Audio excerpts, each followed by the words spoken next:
Setelah melalui perenungan yang panjang, karena telah terjadi jurang pemisah antara pemikiran Rasulullah SAW dan kaumnya, beliau SAW nampak lebih memilih untuk mengasingkan diri. Hal ini terjadi tatkala beliau menginjak usia 40 tahun. Beliau SAW membawa roti dari gandum dan bekal air ke Gua Hira yang terletak di Jabal An-Nur.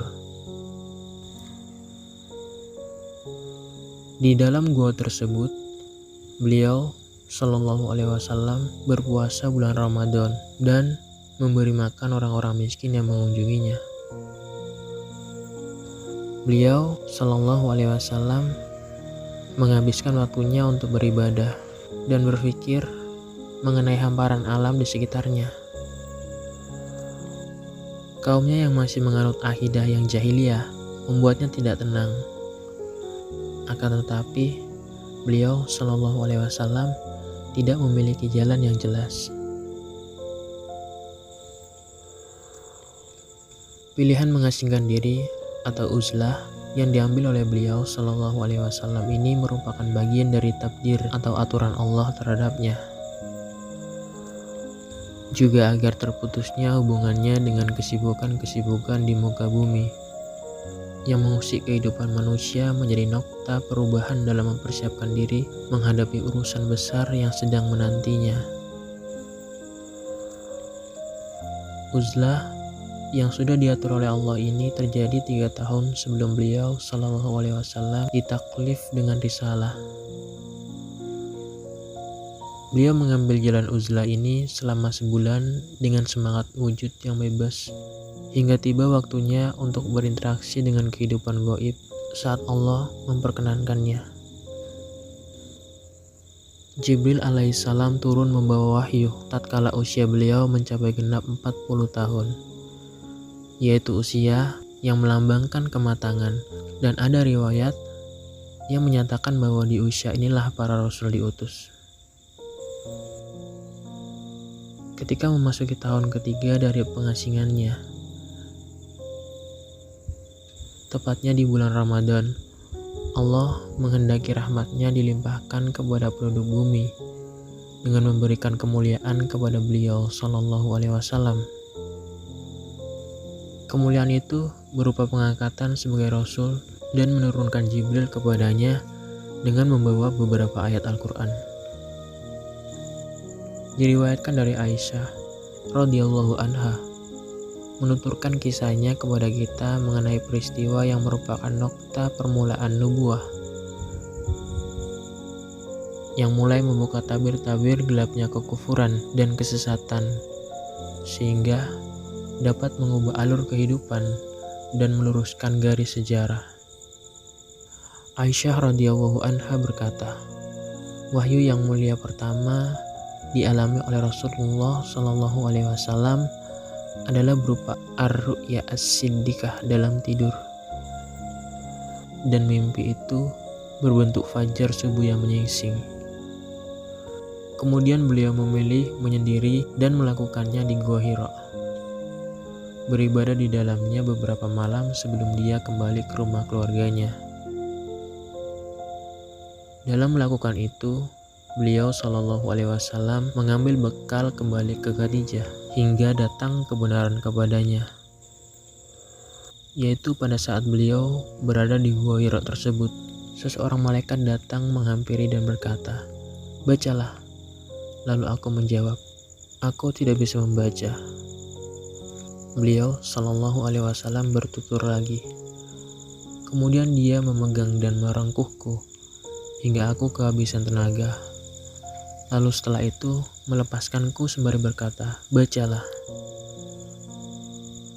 Kemudian dia melakukan hal yang sama sampai 3 kali. Dan yang ketiga kalinya dia sembari berkata, bacalah, dengan menyebut nama Rabb-Mu yang Maha Menciptakan. Dia telah menciptakan manusia dari segumpal darah. Bacalah, dan Rabb-Mu lah yang paling pemurah. Rasulullah Shallallahu Alaihi Wasallam pun pulang dalam kondisi hati yang bergetar dan menemui Khadijah binti Khuwailid sembari berucap, "Selimuti aku, selimuti aku." Beliau pun diselimuti hingga rasa ketakutannya hilang.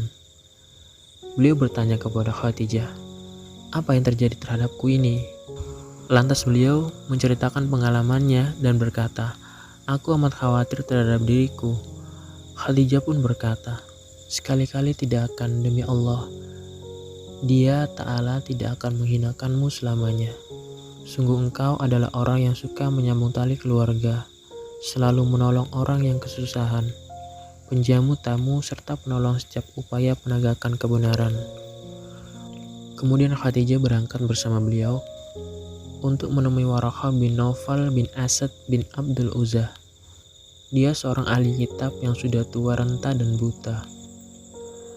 Ketika itu Khadijah berkata kepadanya, "Wahai anak pamanku, dengarkanlah cerita dari anak saudaramu."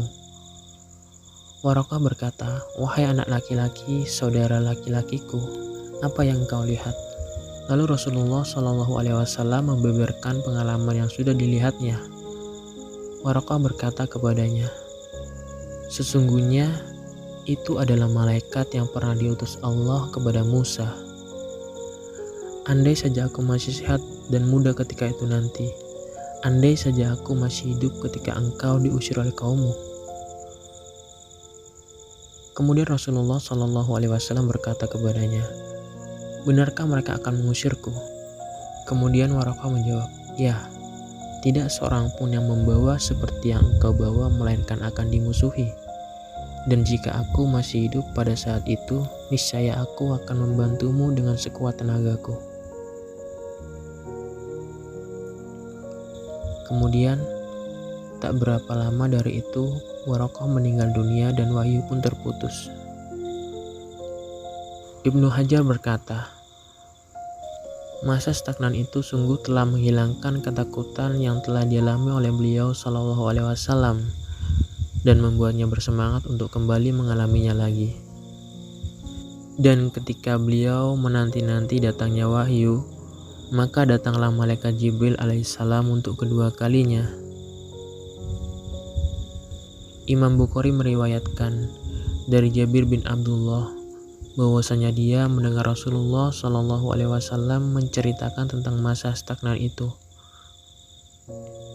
Beliau bercerita, "Ketika aku tengah berjalan-jalan, tiba-tiba aku mendengar suara yang besar. Lalu aku melihat ke arah langit. Ternyata malaikat yang dulu mendatangiku ketika di Gua Hira duduk di atas kursi antara langit dan bumi. Melihat hal itu, aku terkejut hingga aku tersungkur ke bumi.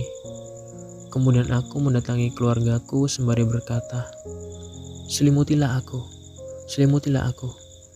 Lantas mereka menyelimutiku, baru kemudian Allah menurunkan surat Al-Mudassir ayat 1-5. Setelah itu, wahyu tetap terjaga dan datang secara teratur."